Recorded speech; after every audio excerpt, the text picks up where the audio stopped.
know we only have an hour together and I don't want to waste the time, so I want to get started. Welcome back, everybody, to, after an extended delay, which is entirely my fault, to the Spring 2021 Be Better Club through the Center for Ethics. I'm grateful to everybody for being here, and especially grateful to Dr. Alison Kerr, who's here with us from the National Center for Professional and Research Ethics in Urbana-Champaign. You received by email from me the schedule. We're going to meet every 2 weeks like we did last semester, but this semester we're going to do a couple of different things. One, we've got a guest presenter coming on March 16th, my colleague Mark Sada. You might remember last semester, Dr. Kubler suggested he wanted me to do a talk on science and epistemology, and I thought, that's not my area. I could do that really badly, but I know this guy. So Dr. Sada, who's a colleague of mine, he and I both have our PhDs from Purdue University, but he also has a JD from Harvard and it studies epistemology. He's an epistemologist as a philosopher. And he's a fascinating guy. He's published widely on a bunch of various very interesting topics. He's going to come and talk with us about, generally about science, ethics, and epistemology, but also more specifically about this idea of epistemic trespassing, which I think is really interesting. So you can read his little blurb on the write-up. I will paste Dr. Kerr's bio in the chat window here, just to remind you about her background, as well as the description of the March 16th talk. If I can get around that. Maybe I won't do that because buttons are hard. I'll do that later. What I wanted to say before we jump in, before I turn things over to Dr. Kerr, is just that she and I and another colleague of ours at Purdue University had been talking together about podcasts as a pedagogical tool. So like, what can multimedia approaches to thinking about ethics do to sort of stimulate our discussion? And you know, from my background, I'm pretty deeply committed to this ethics literacy model where we're developing sensitivity to ethical issues, developing tools to reason about them, and then hopefully being motivated to act on them in the world. And podcasts are one tool that I think can build at least that first part, if not multiple bits of that ethics literacy model. So you saw that we're approaching this semester together topically, and we're going to do looking at that through podcasts. So I gave you one to listen to or think along with for this afternoon, and you'll have more of those coming up across topics. And as always, if there's anything ethics related you all want to talk about, I am completely fine to change things up, add topics, do additional weeks, whatever it might be. So keep us posted. One other business thing before I turn things over, I've shared widely through our Slack channel, through the Text and Technology listserv, and through a couple of other campus channels, an ad for an hourly position working on an NSF grant that Dr. Kubler and I and Dr. Pinkert have here at UCF to look at ethics frameworks. So that would be something that happens over the summer, a chance to sort of connect with the Center for Ethics and with us on the research end of things as we get that project off the ground, that part of that project off the ground this summer. All right, Dr. Kerr, the floor, so to speak, screen is yours, whatever it is. Thank you, and thank you to Dr. Beaver and Dr. Kubler for inviting me or allowing me to join you guys. I won't just be here today. Hopefully I'll be with you in the future too, going forward. But I do appreciate the opportunity to kick off the podcast semester. Who here has been exposed to podcasts? Who's a podcaster? Who's not? Feel free to use the reactions or emojis for thumbs up if you've done it. So only Dr. Beaver has done podcasts at this point? I watch a bunch of them on YouTube, and I feel like that still counts, right? Of course it does.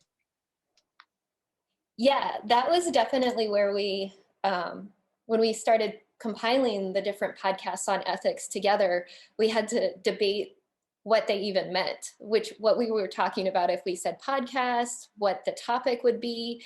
When I first pitched this to Dr. Beaver and Dr. Brightman, I thought I was pitching listening to podcasts. And then I think there was some interpretation of making podcasts. And I was like, oh, no, I didn't want to make them. I wanted to listen to them. So this is a great discovery for me. My background with podcasts was I wasn't listening to them. I through grad school, I listened to books on Audible because I was so sick and tired of reading things. And thankfully, I didn't get into podcasts until after I finished my PhD, or I might not have had any time for doing the dissertation. But with the outbreak of the pandemic, I work with the Leadership Center here at UIUC, and we decided to engage with podcasts for a podcast club over the summer period. So I got to work with grad students from throughout the university, and we engaged with different podcasts around leadership. And it was so fun to commune together that way, but then also to gain perspective and different viewpoints on a topic that maybe personally we weren't able to engage with in our immediate environment. So that's where this came from. And this is where, because I'm interested more in ethics and professional ethics and helping us all in learning and growing that way, I wanted to see if there were opportunities within Dr. Brightman and Dr. Beaver's world where people might also want to engage with ethics podcasts. So that's where this came from. For now, I am curious who was able to listen to the podcast that was assigned for this, and thumbs up if you were, and no problem if you didn't. Just curious to know where we're going.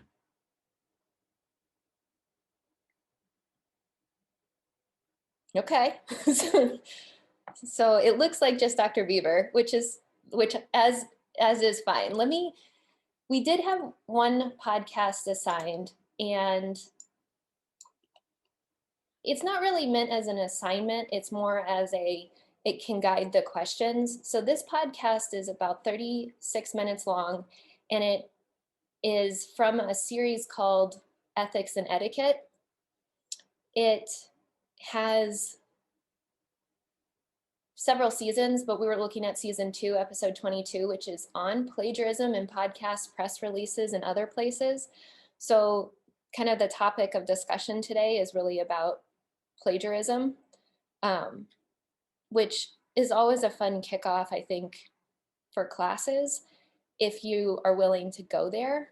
But I think a lot of the time on, say, syllabus day, you have the standardized don't plagiarize.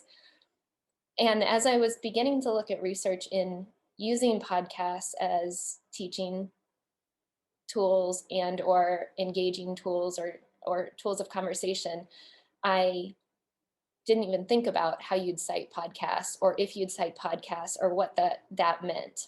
So I'm curious, I hope to just have a discussion today around the topics that came up in the podcast, and I'd be happy to describe them since we didn't all have an opportunity to listen to it beforehand. Well, even without listening to the podcast, I always have opinions.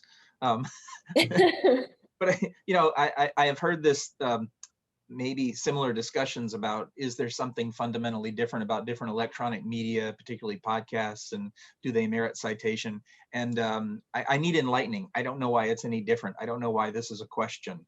I don't know why it's not fundamentally obvious that there needs to be citation. I don't know why something is suddenly more in a public domain just because it was released on an electronic format that's maybe less known to some people with gray hair, and how there should be any less emphasis on protecting intellectual property or giving due credit where credit is due in a medium, unless it has to do maybe, I'll play the curmudgeon, a younger generation that's so accustomed to lifting clips and putting it into audio and calling it new music. I don't see the distinction there. I'm right there with Dr. Kugler. Like, I was reluctant to say it because sometimes I feel like I'm showing my age, because I feel like there's some sort of generational gap on sharing and citing, or at least I felt that way teaching high school students every time I go on my syllabus day plagiarism rant. So Alex, fill in some gaps here for me. Are you saying that like you, like Dr. Kubler, think there should, like, you just, citing is just like an obvious thing you must do, and your That's students? how I feel, but I've been wrong plenty of times before. So I was glad he said it first, because I'm kind of right there with him, like with what Dr. Kubler was saying there. But I'm reluctant to show my colors on that front because I've been called out for having antiquated views on plagiarism before, and so I'm here to learn, Mhm. Well, Dr. Kerr, I don't know if this is something you've thought about or come across, but I keep thinking about like the remix culture, the idea that there's a generation. It seems to be a young person thing, the kids might say, where my students are into the idea of like, especially around music, like mixing components of pieces and producing something new, and that's gotten, at least in the copyright arena, legal copyright arena, that's gotten grumpy old musicians quite angry. Like bits of their riffs from their pieces will be picked up and remixed without citation. And the music industry, recording industry, has clamped down pretty hard on that, at least. Yeah, it's interesting because so they dealt with two different kind of incidences of plagiarism.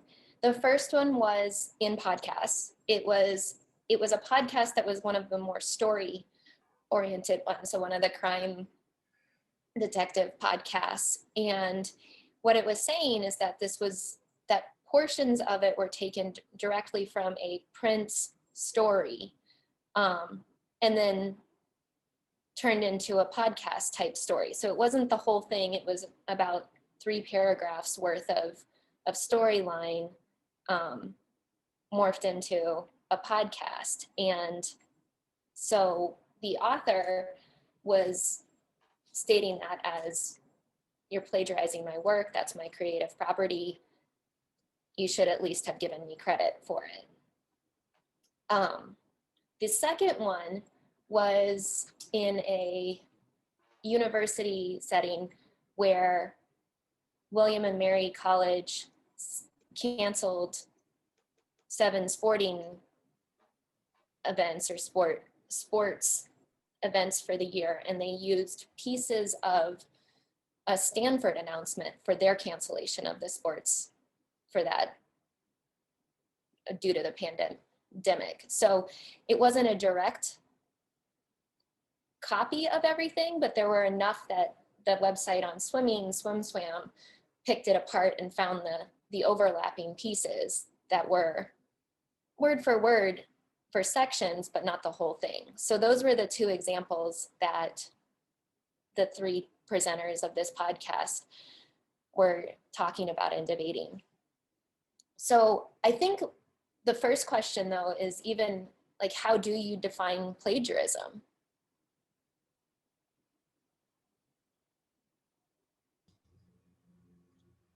And that is totally up to you now too. So to say, and having not listened to the podcast,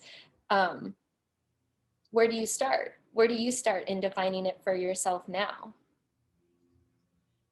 I think that's the hard part, because I would say that, I would say, to what extent is credit even, are you supposed to give credit type?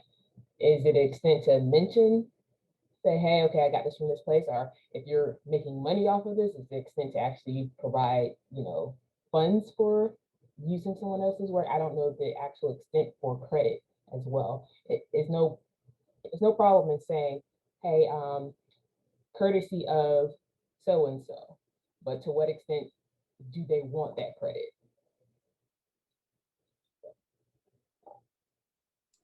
Yeah, I think that's a really important topic to bring up too, that even if you are using somebody's stuff and you are trying to give credit for it, this is their idea, this is their creative work, what counts as sufficient credit? Is it saying this came from something else, or is it like, one of the things that I find interesting is on Instagram, when you do the little photo icon, because you're giving photo credit, right? So you can post somebody else's photo as long as you give photo cred. So is it wrong to post somebody else's photo if you don't have a little icon? And is it sufficient to have the icon and still use somebody else's photo? Yeah, there's like a little bit of Marshall McLuhan creeping in here, right? Like it seems like the medium plays a really important role. Nikki, you asked this question about, are we applying standards from music to anything else, photos, academic research? And it feels to me like the standards are just not the legal standards, the ethical standards are a little bit different for different media. Like the way in which we share photos, the reasons we give credit to artists seem to me to be slightly different than the reasons we give credit to academic sources or when we're doing academic work. And there's that like ethical and legal tension that we keep cycling back around to in these conversations.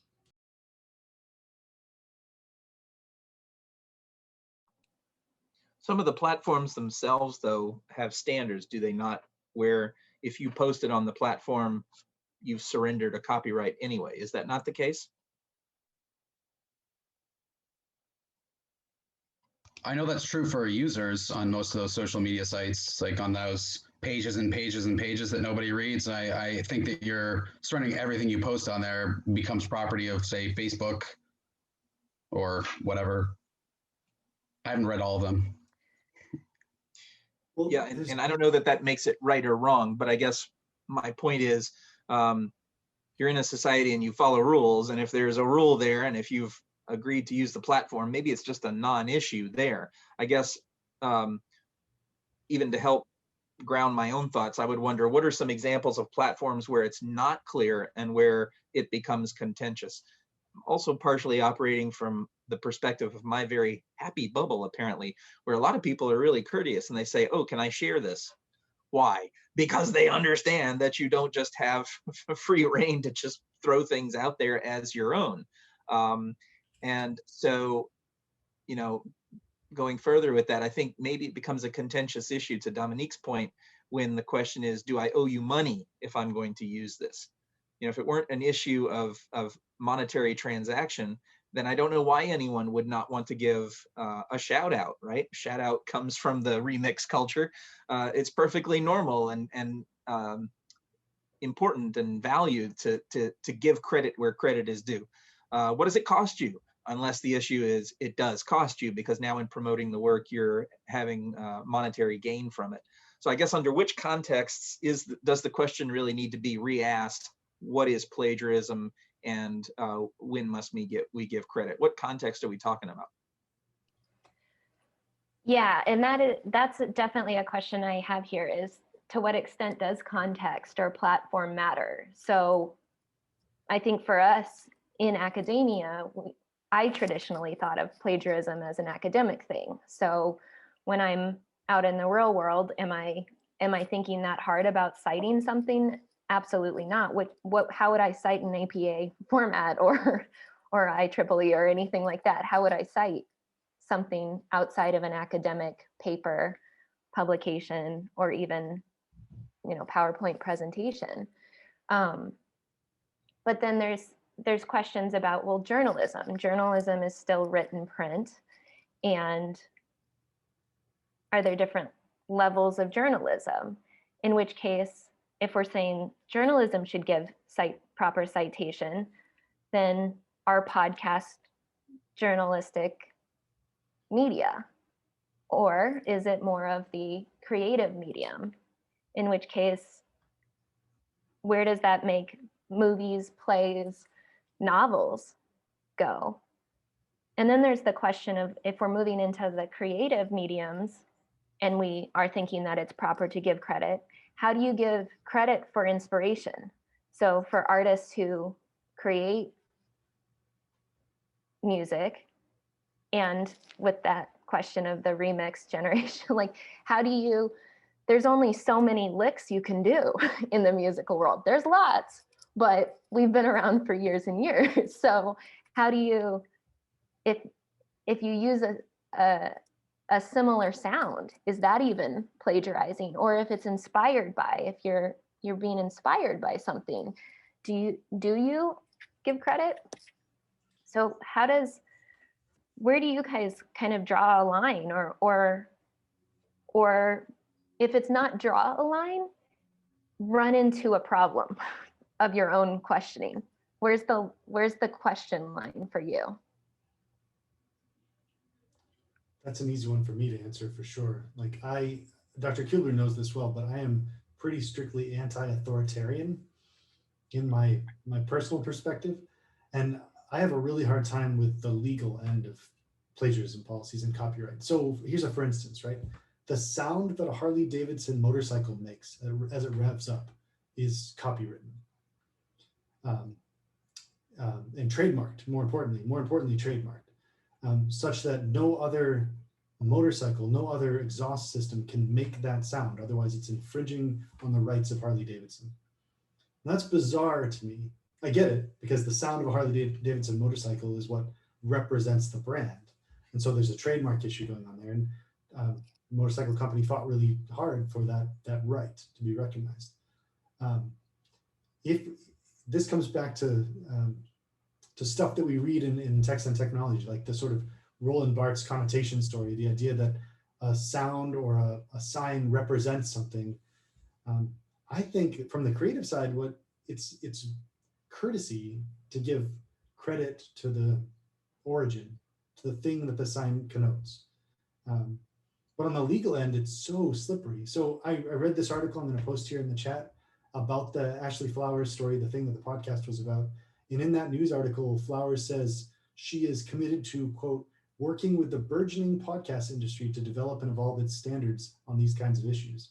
So her response to a "you've plagiarized" claim is, well, there aren't really any rules in place to govern my behavior. So like, I guess we should start thinking about the rules for citation in podcasts, but since there aren't any, I haven't really done anything wrong.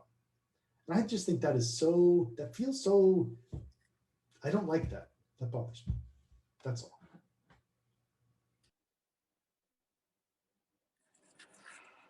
Yeah, it's this podcast, and thank you for sharing the link to this topic that they were bringing up.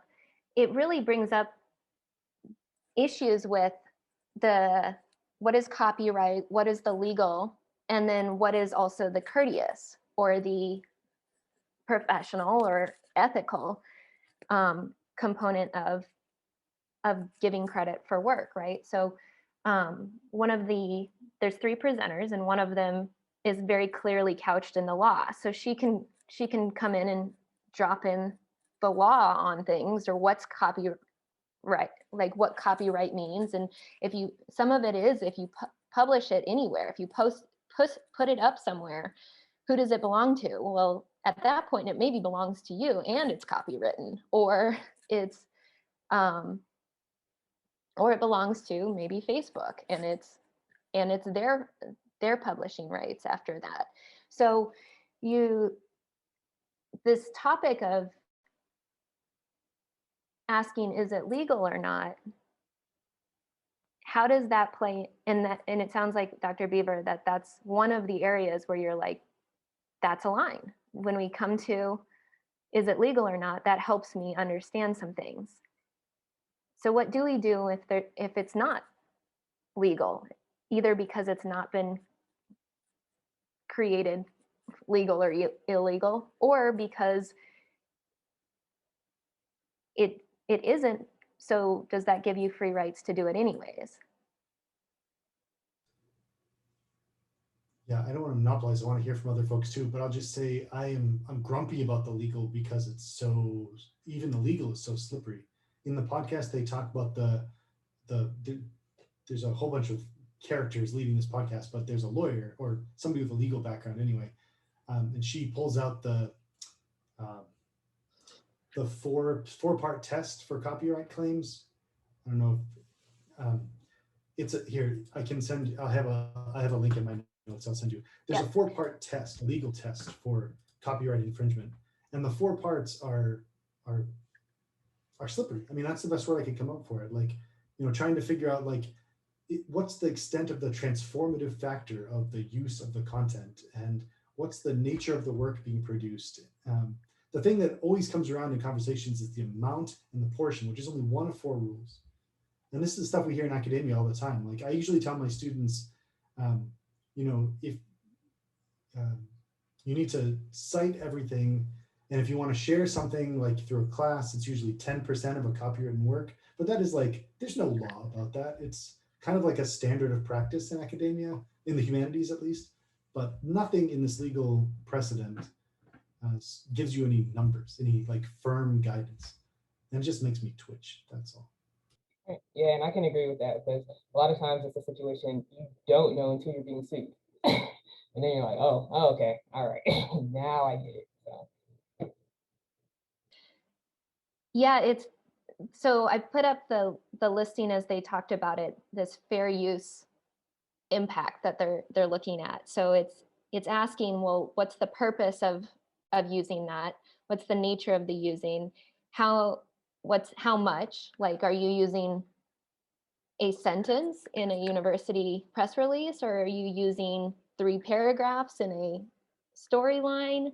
And then the effect on the market. And that's the one that I really thought was interesting, and I wish they had talked a little bit more about in the podcast. Was there, it kind of slid in there sometimes, but they didn't fully address it. So if you're making money off of somebody else's work, whether it's inspiration or not, does that change the ethics of it? Yeah, if I'm remembering right, Dr. Kerr, that was one of the hang up points for these podcasters, was that Flowers was making like bank on this podcast series using other people's ideas. Lakeland, I saw your hand. I gotta shut up more. Sorry, go for it. No, your stuff is probably much more valid than mine is. But to that point about inspiration, I put it kind of in the chat. Can you hear me okay, by the way? Okay. I had to do a UCF like ethics training, kind of like a web course thing. And in it, it was talking about plagiarism. And it said, like if you go to a conference and you're sitting in a presentation or whatever, and you get inspired by the talk that's going around to like write or do certain research or whatever, you have to cite or like give credit to the inspiration that you got. And I was really confused about that. I was like, wait, what? How do you do that? Like, how does that work? And like, my mind was blown, quite honestly. I was just like, I don't understand like how we would do that. Like, what if I got inspired from a panel with people and it had nothing to do with what they were talking about, but it put me on a rabbit hole of thinking, and then I arrived at my topic. Even though it had nothing to do with that panel, would I still have to like reference and like cite them? And then like, how would I do that? What would the APA write-up for that even look like? So I don't know. And I posed all of these questions in a class that I was in, and we did not come up with any answers. We had 0 answers. So anyway, it's a valid question, like this idea of, and I know you all are talking about inspiration in a different kind of context as like artists and things like that, but it's a very interesting question that I think has like come up in recent discussions on plagiarism for sure. And I don't have any great answers is unfortunately how I'm going to end this thing. That sounds like how we end every one of these sessions, Lakeland. So that's good. We don't, Lakeland, I really appreciate you sharing that in the chat and then here, because I had the same experience when I became a professor. When I started teaching, I was like, what can I put in my slides? What if it's recorded? What if I reference something from somewhere that I heard sometime and I don't have it exactly done and it's recorded? And then now that conferences presentations are recorded for everything, I feel like I can't put photos. I don't know how to cite everything under the sun. And it's interesting because in this podcast, at the very end of it, they kind of like, they did this like throwaway that was, it's really easy to keep records So just keep records of everything. And I'm like, have you ever been to a conference? Do you know how exhausting they are? So what do you guys think of that idea? Like, it's easy, just do it. It's the courteous thing to do. I think it's a great thing. I think it'll solve a problem for a lot of academics, because right now we're laboring and have been for decades under the publish or perish mindset. So it's about numbers, get more productivity. Suddenly, if we have to be careful about everything we cite in every conference, we'll run out of time and we'll have to publish less. So maybe that will relieve some of the publish or perish pressure if we start doing it right. So, you know, Would being there a be little lot less more glib, perishing? being a little bit less glib about it, I find a lot of people do a little bit too much liberal theft or inspiration of stuff and then present it. I find students are far less conscious about the need to cite things properly. For example, they've seen a picture and they reproduce the picture in PowerPoint and it's their original art, so now it's mine. No, it's not, because plagiarism is not about the work, it's about the idea. And you're not suddenly free to claim it as your own just because you went through some effort to reproduce it. And so some of it is about intentionality. And I think those 4 criterion that you mentioned kind of get to intentionality. Where it gets maybe edgy is this notion of, you know, remuneration. Are you making money off of it? And so it reveals to me a tension that exists between, you know, the value in protecting intellectual property and encouraging productivity, because you don't have to worry about people just stealing all of your efforts. You can generate a livelihood from it, something that is in fact protected in the Constitution of the United States, at least, the ability to patent and copyright. But it also then is in a tension against the need for human creativity. If we're too trapped every time we go to a meeting by this notion that someone will engage in gotcha compliance and tell us, oh, you forgot to cite that on slide 13 of your 40-slide presentation, it stifles creativity. So maybe that's where there's a tension between the need for creative endeavor and the need to properly cite. Some of it, I think, is a little bit artificially contrived. It's good to have the discussion again about modern media, and our podcast's fundamentally different. I agree with that. It revives a discussion, but we're retreading to some extent old ground, because, you know, even when Beethoven's music is included in a movie score, people will at the end say, you know, original music by Beethoven, even though he wasn't around when there was podcasting or filming or electronic recording of media. So there's a disconnect there, that suddenly there's a new technology and that changes all of the rules. No, it still goes back to intentionality, I think. And to the point on rules, it's not just about the rules. This is about ethics, right? That's what we're here for. So I guess to some extent, we have to ask ourselves individually or as a community, is what I'm doing ethical? What is my intentionality? Even if there's no rules on TikTok or some other platform that say you can't do it.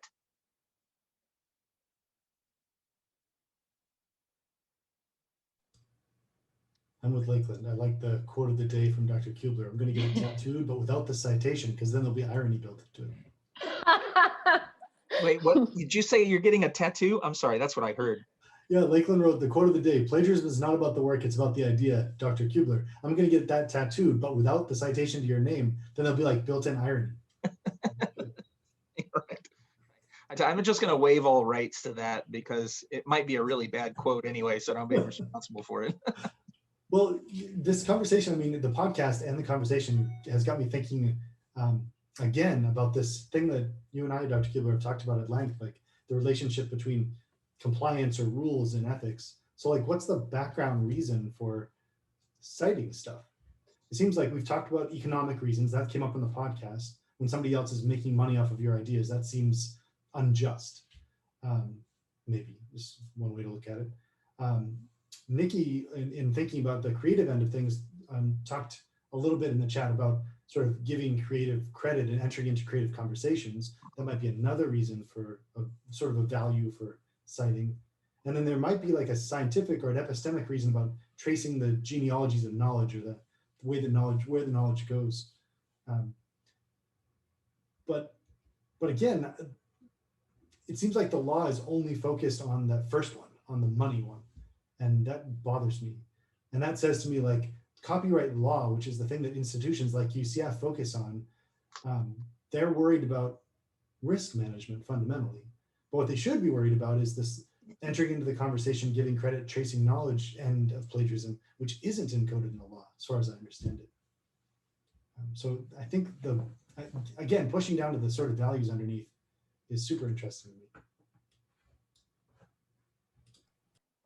Yeah, I find it interesting too when we think about, okay, well, it comes back to intention, and then we talk about the different text, which I don't know how I feel about it. So this is not a statement of opinion. It's just I'm befuddled, because if the intention of creative spaces is to create more and be artistic and spread it out there, if having to cite all inspiration and all ideas stifles creativity, are we then ruining the intention?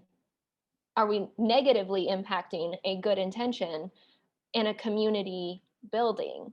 So something like that. Same thing with science. Are we stifling our ability to ask questions and question the credibility of things, because science is meant to be questioned, right? We're supposed to not have the answers. We're supposed to be forever seeking them. And if we go around citing everything as though those are answers, or we have to correctly account for every way that everybody's intention was when they publish something, at what point are we stifling our own ability to move beyond, to go forward? So I guess what I'm saying is, at what point does thinking about it, well, the intention matters, change it into too much citing, too much credit giving, stifles the greater community's intention anyways. Dr. Kerr, you're making me think of the story of Henrietta Lacks. That's a really great example that keeps making the news, because we just went through this period of what's the word? Remuneration is not the right word, but repatriation. What's the word? Somebody has the word. Nikki's going to write it to me. Something. Reparations. Thank you. Went through this period of reparations. So this cell line, the Gila cell line, was used, going to your point, Dr. Kerr, was used for the greater good for generations, quite literally. And then Rebecca Skloot, this journalist, sort of connected the Gila cell line with Miss Lacks, Henrietta Lacks, and her family. And we went through this whole process, and the Lacks were offered reparations, and they turned down financial reparations. And they said all they wanted, even though a lot of money has been made on this cell line, all they wanted was recognition. They wanted, like, their, at this point, great grandmother's name to be connected to the important scientific work that the cell line did. And so there's an instance where, like, it mattered to cite correctly, but it wasn't about the money. It was about, again, the meaning, the connection.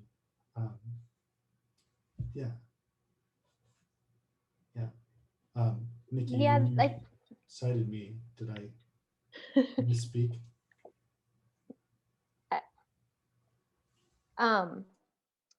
I think also, so that in a lot of ways plays into the second story that they talked about in the podcast, where this William and Mary University used portions of the Stanford announcement about the sports being canceled. And you think about, well, the intention behind that was to have a really strong wording and verbiage around this really stressful time that is. And so in the podcast, they talk about, since it wasn't everything wasn't directly plagiarized or anything like that, it just in some ways looks like this person was actually doing their due diligence to make sure that they were phrasing and wording things and attending to the intention of creating a strong message. And then the backlash over it really came down to, well, one, they didn't give Stanford credit, but more, how is this supposed to be embraced as a university policy or a university approach to what's happening if it's not even coming from their own university? So in that case, there's nothing financial to gain from it, and it wouldn't have been hard to credit Stanford, but it ruined the intentional of we've thought this through and worked really hard on it. Even though by looking at others and trying to do that actually indicates that they did, and much of it was not plagiarized. So what are your thoughts on how that should have been handled, considering it wasn't? I can't believe you're saying much of it wasn't plagiarized. I think that the creative team that created that would be very clear that it was plagiarized. And I think that you can't have a conversation like this without talking about resources in the creative domain, because there is so much tension between trying to like get a job done, because that was someone's job, right? Mm-hmm. To create that announcement. I mean, I worked in the president's office at universities and schools and been told to make things, and I'm sure it was easier. They're like, this is the thing I want it to be like the one from here. Well, I'll just use it. And I think it's very kind of golden rule. Like, if it were your thing, wouldn't you want credit? Not in a way, I mean, I don't know why it would be a bad thing to want credit for your work, but even if you were trying to say like, it's available for use, please attribute it. I don't think that is like a revolutionarily like high ethics thought. I think that's like where we all agree when we're working in conversation with professional works, you know, whether they're creative or academic or some blend of the two. Does that make sense? Do you think I'm crazy? No, I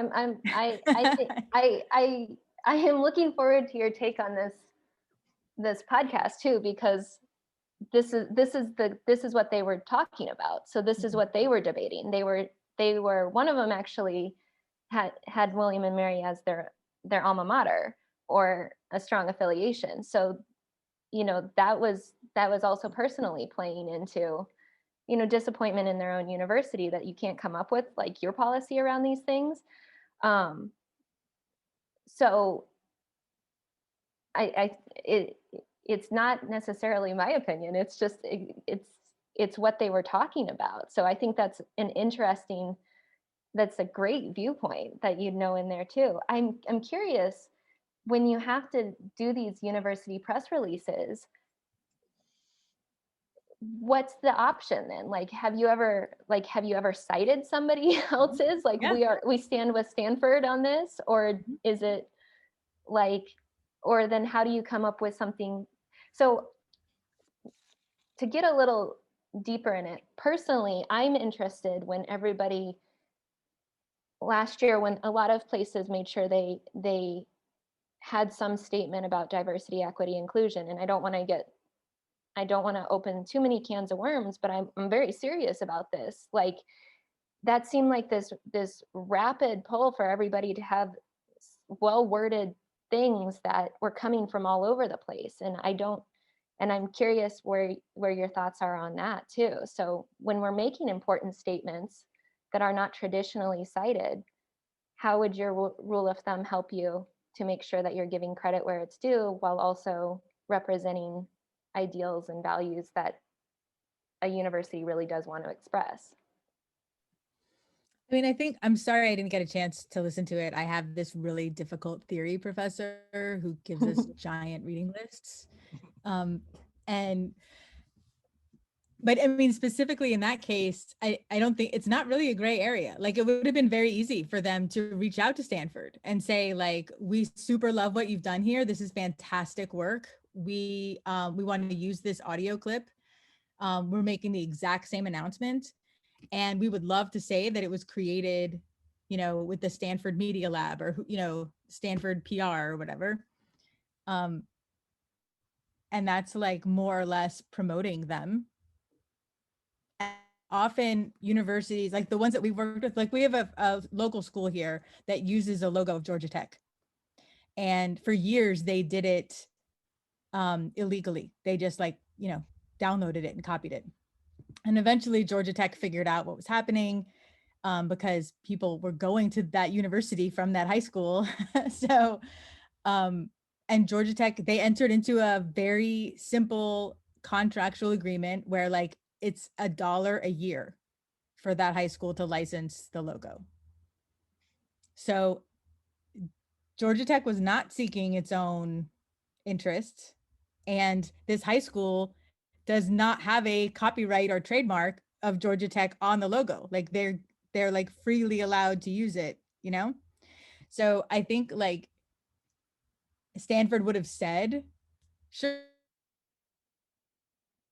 you crazy liberal arts school in the South, you can't make up an audio clip without our help. Please tell them that we did it for you, you know? Here's an agreement, pay us $1.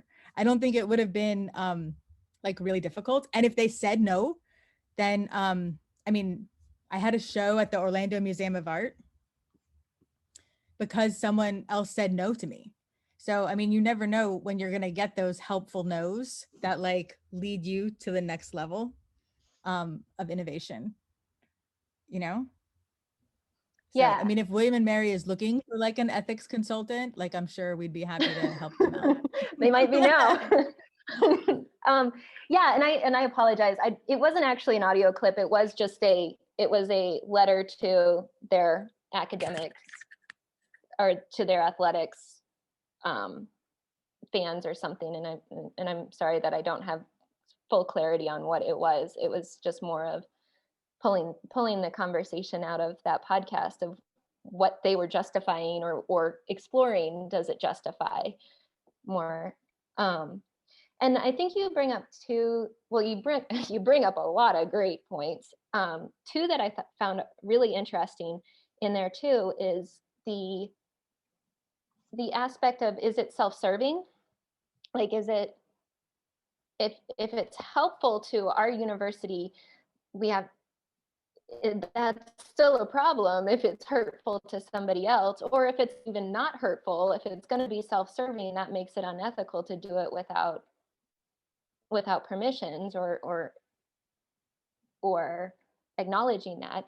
But then the other piece that I really liked too was this idea of, transparency about it. Like, it wouldn't have been that hard to say to Stanford, hey, we like this. Are you cool if we use parts of it? And how would you like us to give proper credit for that?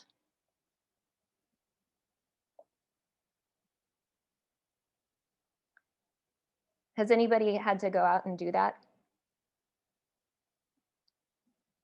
I mean, beyond just citing things in a format, have you had to go and ask for permission?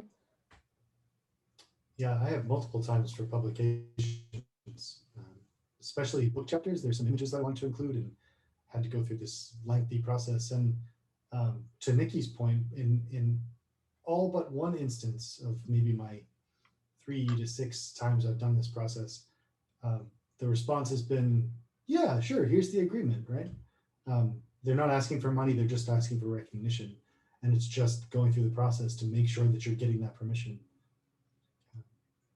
There was one case, if I remember right, where they wanted money and I couldn't afford it. And you're talking about the process of asking publishers as copyright holders to reproduce material. Is that correct? In most instances, there was one instance of an image of an evolutionary image somebody created of evolutionary pathways that I really liked visually. That was not that was on a website. Oh, so I had to go through the web owner, right. Not a publisher traditionally.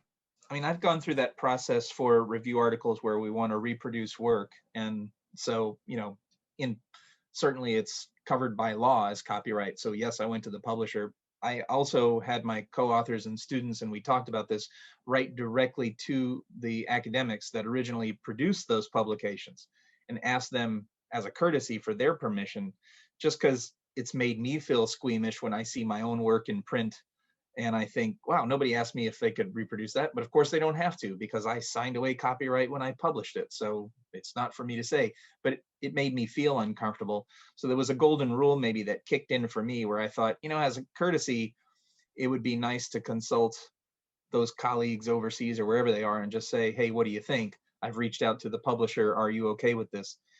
And I also thought about it, well, this is extra work. I don't really have to do it. But there's almost always a flip side to things.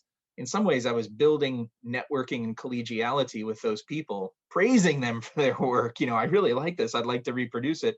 So maybe it felt like it was costing me something because it was extra work we didn't really have to do because it wasn't required by law. But on the other side, another perspective of it was I was gaining in maybe intangible ways that I can't recognize immediately in terms of the networking and the collegial connections that I was making by reaching out to those colleagues and asking, for their blessing in a sense. I've done I've done classes where I found PowerPoint presentations and thought that they were fantastic. And I've reached out to the academic and said, hey, can I use this? And they said, yeah, sure, you can go ahead and use it. But I just felt like, who am I to use these PowerPoint slides from another academic, even though he or she freely put it up on a web page, unless I ask for permission to do it, even though it is maybe covered under fair use. It just seemed like out of courtesy, it was something I should do. And then, in the presentation I put for my students, this comes from Dr. Trevino. He's a real star in our profession. It was a teaching moment there. There was a way for me to create and be creative by putting it as part of my teaching and my class, and it didn't cost me anything professionally. In fact, there was a gain to be able to show deference to those that created that work originally. So it was a lot of these things are win-wins, I think, when viewed from other perspectives and not just the perspective of, do I have to by law?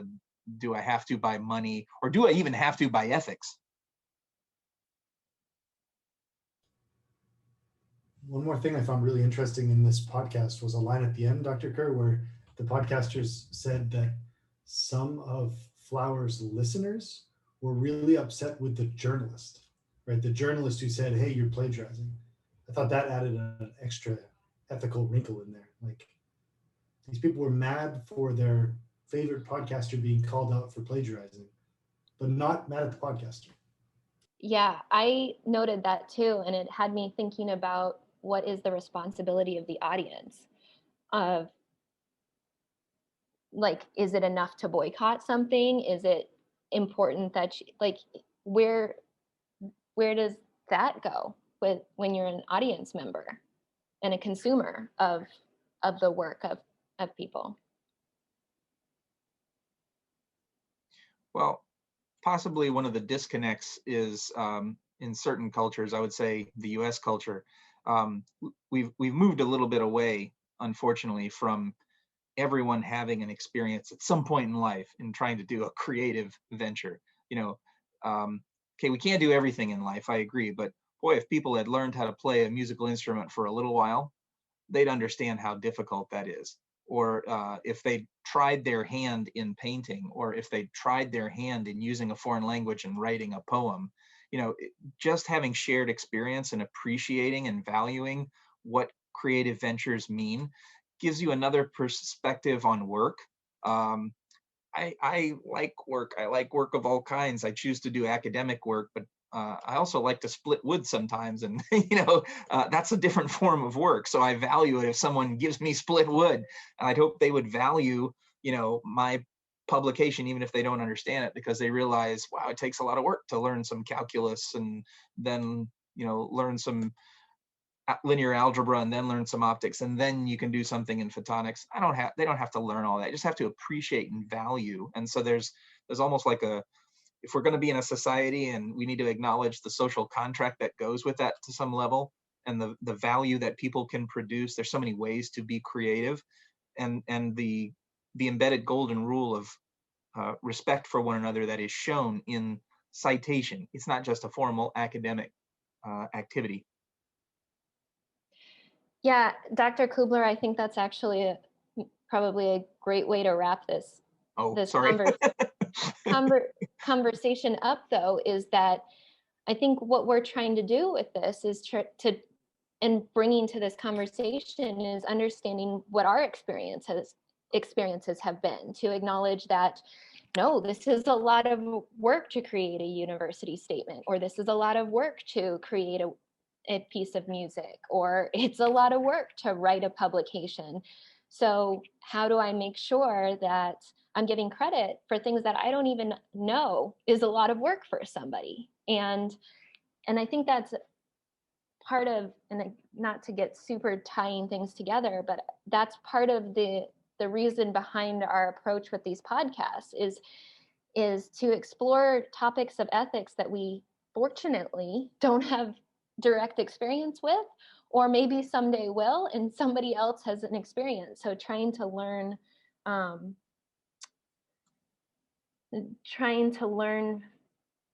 by bringing to light more information than we readily have in our own experiences. Mm-hmm.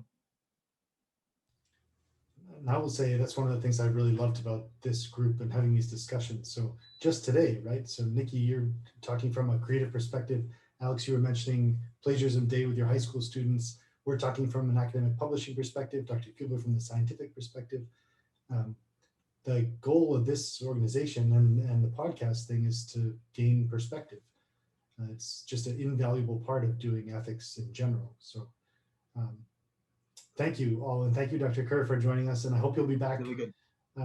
Yeah, so you can, if anybody needs a copy of the schedule again, let me know. But there will be a no more than 2 podcasts. I've tried to keep it under an hour of listening time, Nikki, for all the reasons you suggested, because some mean professor has assigned you a lot of reading. And we all have other things going on. But again, this should be a fun thing you can do that's different, the different kind of work than you would do normally reading an article. So take a listen to those. We can talk about more in the next couple of weeks, and we'll see you in 2 weeks. Thank you all, and be well and stay safe. Thank you. Great topic. Thank you, Dr. Kerr. Thank you guys for having me and sharing. It was great to be in this community.